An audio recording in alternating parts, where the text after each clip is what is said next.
ಮತದಾನ ಆರಂಭ ಆಗಿದೆ. 21 ರಾಜ್ಯಗಳಲ್ಲಿ ಮೊದಲ ಹಂತದ ಮತದಾನ ಆರಂಭ ಆಗಿರುವಂತದ್ದು. 102 ಕ್ಷೇತ್ರಗಳಿಗೆ ಮತದಾನ ನಡೆಯಲಿದೆ. ಬೆಳಿಗ್ಗೆ 7 ಗಂಟೆಯಿಂದ ಸಂಜೆ 6 ಗಂಟೆವರೆಗೂ ಕೂಡ ಮತದಾನ ಪ್ರಕ್ರಿಯೆ ಆರಂಭ ಆಗಲಿದೆ.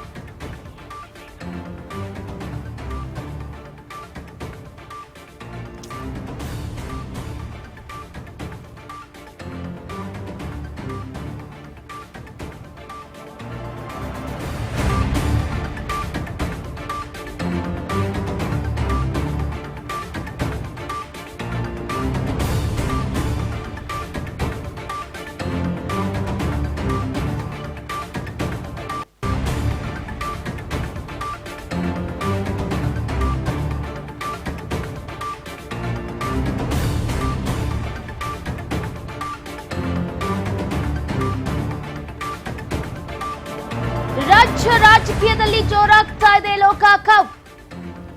ನಿನ್ನೆ 21 ರಾಜ್ಯಗಳಲ್ಲಿ ಮತದಾನ ಕಂಪ್ಲೀಟ್ ಆಯಿತು. ಬಟ್ ಹೈ ವೋಲ್ಟೇಜ್ ಕ್ಷೇತ್ರದಲ್ಲಿ ಮತದಾನಕ್ಕಾಗಿ ಮಲ್ಲಯುದ್ಧ ನಡೀತಾ ಇದೆ. ದಕ್ಷಿಣ ಭಾರತವನ್ನ ವಶಕ್ಕೆ ಪಡೆಯೋದಕ್ಕೆ ನಾನಾ ರೀತಿಯಾದಂತ ಕಸರತ್ತು ನಡೀತಾ ಇದೆ. ಶತಾಯ ಗತಾಯ ಗೆಲುವನ್ನ ಸಾಧಿಸೋದಕ್ಕೆ ಹರ ಸಾಹಸವನ್ನ ಪಡ್ತಾ ಇದ್ದಾರೆ. 2024ರ ಸಾರ್ವತ್ರಿಕ ಚುನಾವಣೆಯನ್ನ ಗೆಲ್ಲೋದಕ್ಕೆ ರಾಷ್ಟ್ರೀಯ ಪಕ್ಷಗಳು ಇನ್ನಿಲ್ಲದ ಕಸರತ್ತನ್ನ ನಡೆಸೋದ್ರ ಮುಖಾಂತರ ದೆಹಲಿ ಗದ್ದುಗೆಯನ್ನ ಏರುವುದಕ್ಕೆ ಬ್ಲೂ ಪ್ರಿಂಟ್ ಗಳನ್ನ ಹಾಕೊಂಡಿದ್ದಾರೆ.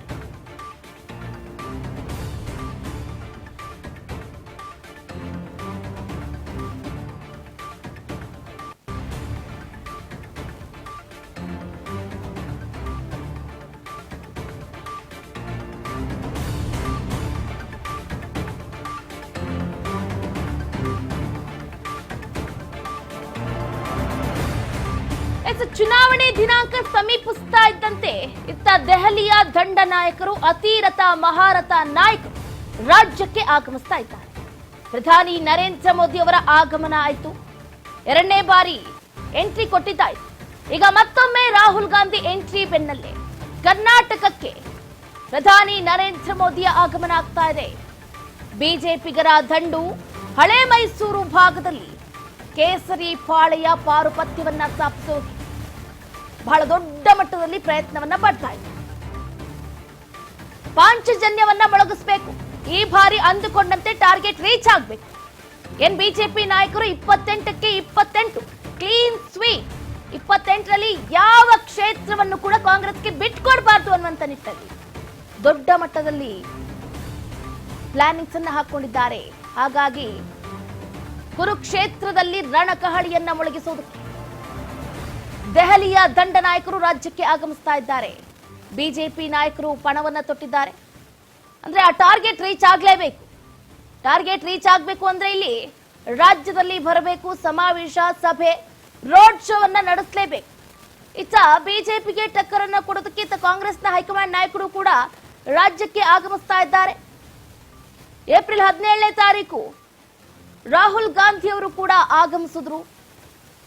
ಮೈಸೂರು, ಹಳೆ ಮೈಸೂರು ಭಾಗ ಸೇರಿದಂತೆ ಬೆಂಗಳೂರಿನಲ್ಲಿ ಭರ್ಜರಿಯಾಗಿ ರೋಡ್ ಶೋ, ಸಮಾವೇಶವನ್ನ ಮಾಡುವುದರ ಮುಖಾಂತರ ಮತದಾರರನ್ನ ಮತಗಟ್ಟೆಗೆ ಸೆಳೆಯೋದ್ರಲ್ಲಿ ಒಂದು ಕಡೆ ಯಶಸ್ವಿ ಆದ್ರು ಅಂತಾನೆ ಹೇಳ್ಬೋದು. ಆ ಯಶಸ್ವಿ ಬೆನ್ನಲ್ಲೇ ಪ್ರಧಾನಿ ನರೇಂದ್ರ ಮೋದಿ ಅವರು ಕೂಡ ಮತ್ತೊಂದು ಸರಿ ರಾಜ್ಯಕ್ಕೆ ಆಗಮಿಸ್ತಾ ಇದ್ದಾರೆ. ಇವತ್ತು ಮಧ್ಯಾಹ್ನ 3:45ಕ್ಕೆ ಚಿಕ್ಕಬಳ್ಳಾಪುರ ಕ್ಷೇತ್ರದಲ್ಲಿ ಸಮಾವೇಶವನ್ನ ಆಯೋಜನೆ ಮಾಡಲಾಗಿದೆ. ಮಂಗಳೂರು, ಮೈಸೂರು ಬಳಿಕ ಮತ್ತೆ ರಾಜ್ಯಕ್ಕೆ ಎಂಟ್ರಿಯನ್ನ ಕೊಡ್ತಾ ಇದ್ದಾರೆ. ಸಂಜೆ 5:25ಕ್ಕೆ ಅರಮನೆ ಮೈದಾನದಲ್ಲಿ ಲೋಕ ಪಾಂಚಜನ್ಯವನ್ನ ಮೊಳಗಿಸಲಿದ್ದಾರೆ ನರೇಂದ್ರ ಮೋದಿ. ಬೆಂಗಳೂರು ವ್ಯಾಪ್ತಿಯ ಬಿಜೆಪಿ ಅಭ್ಯರ್ಥಿಗಳ ಪರವಾಗಿ ಕ್ಯಾಂಪೇನ್ ಅನ್ನ ನಡೆಸಲಿದ್ದಾರೆ. ಇವತ್ತು ಹಳೆ ಮೈಸೂರು ಭಾಗದಲ್ಲಿ ನಮೋ ಮೇನಿಯಾ ಭರ್ಜರಿಯಾಗಿರುತ್ತೆ. ಬಿಜೆಪಿ ಆಗಿರ್ಬೋದು, ಕಾಂಗ್ರೆಸ್ ಆಗಿರ್ಬೋದು, ಹಳೆ ಮೈಸೂರು ಭಾಗವನ್ನ ವಶಕ್ಕೆ ಪಡ್ಕೋಬೇಕು ಅನ್ನೋದೇ ಮೇನ್ ಅಜೆಂಡಾ ಆಗಿದೆ. ಹಾಗಾಗಿ ಚಿಕ್ಕಬಳ್ಳಾಪುರ, ಬೆಂಗಳೂರಿನಲ್ಲಿ ಕೇಸರಿ ಲೋಕ ಕಹಳೆಯನ್ನ ಮೊಳಗಿಸುತ್ತೆ. ಮಧ್ಯಾಹ್ನ 3:45ಕ್ಕೆ ಚಿಕ್ಕಬಳ್ಳಾಪುರ ಕ್ಷೇತ್ರದಲ್ಲಿ ಡಾಕ್ಟರ್ ಕೆ ಸುಧಾಕರ್ ಅವರ ಪರವಾಗಿ ಪ್ರಧಾನಿ ನರೇಂದ್ರ ಮೋದಿ ಅವರು ಭರ್ಜರಿಯಾಗಿ ಸಮಾವೇಶದಲ್ಲಿ ಭಾಗಿಯಾಗ್ತಾರೆ. ಅದಾದ ನಂತರ 5:10ಕ್ಕೆ ಬೆಂಗಳೂರಿಗೆ ಪ್ರಧಾನಿ ನರೇಂದ್ರ ಮೋದಿ ಅವರ ಎಂಟ್ರಿ ಆಗುತ್ತೆ. ಸಂಜೆ 5:25ಕ್ಕೆ ಪ್ಯಾಲೇಸ್ ಗ್ರೌಂಡ್ ನಲ್ಲಿ ಬೃಹತ್ ಸಮಾವೇಶವನ್ನ ಮಾಡೋದ್ರ ಮುಖಾಂತರ ಕಾಂಗ್ರೆಸ್ಗೆ ಟಕ್ಕರನ್ನ ನೀಡಲಿದ್ದಾರೆ. ಒಂದು ಕಡೆ ಪ್ರಧಾನಿ ನರೇಂದ್ರ ಮೋದಿ ಅವರ ಎಂಟ್ರಿ 3ನೇ ಬಾರಿಗೆ, ವಾರದಲ್ಲಿ 2 ಸರಿ ಬಂದಿದ್ದಾರೆ. ತಿಂಗಳ 3ನೇ ಸರಿ ಎಂಟ್ರಿಯನ್ನ ಕೊಡ್ತಾ ಇದ್ದಾರೆ.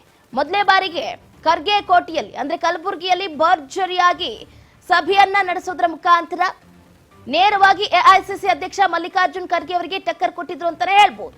ಅದಾದ ನಂತರ ಹಳೆ ಮೈಸೂರು ಭಾಗವನ್ನ ಟಾರ್ಗೆಟ್ ಮಾಡಿಕೊಂಡು ಹಾಗೆ ಮಂಗಳೂರು ಭಾಗದಲ್ಲಿ ಮತ ಕಬ್ಜವನ್ನ ಮಾಡೋದಕ್ಕೆ ಒಂದು ಕಡೆ ಬ್ರಿಜೇಶ್ ಚೌಟ, ಇನ್ನೊಂದು ಕಡೆ ಕೋಟಾ ಶ್ರೀನಿವಾಸ್ ಪೂಜಾರಿ ಅವರನ್ನ ರೋಡ್ ಶೋನಲ್ಲಿ ಭಾಗಿ ಹಾಕಿಸೋದ್ರ ಮುಖಾಂತರ ಗೆಲುವಿನ ಕೇಕಿಯನ್ನ ಹಾಕೋದಕ್ಕೆ ಈಗಾಗಲೇ ಮುನ್ನುಡಿಯನ್ನ ಬರೆದಿದ್ದಾರೆ. ಇವತ್ತು ಬೆಂಗಳೂರು, ಚಿಕ್ಕಬಳ್ಳಾಪುರದಲ್ಲಿ ಹೇಗೆಲ್ಲ ಮೋದಿ ಮೇನಿಯಾ ನಡೆಯುತ್ತೆ ಏನು ಅನ್ನೋದನ್ನ ಕಾದಷ್ಟೇ ನೋಡಿ.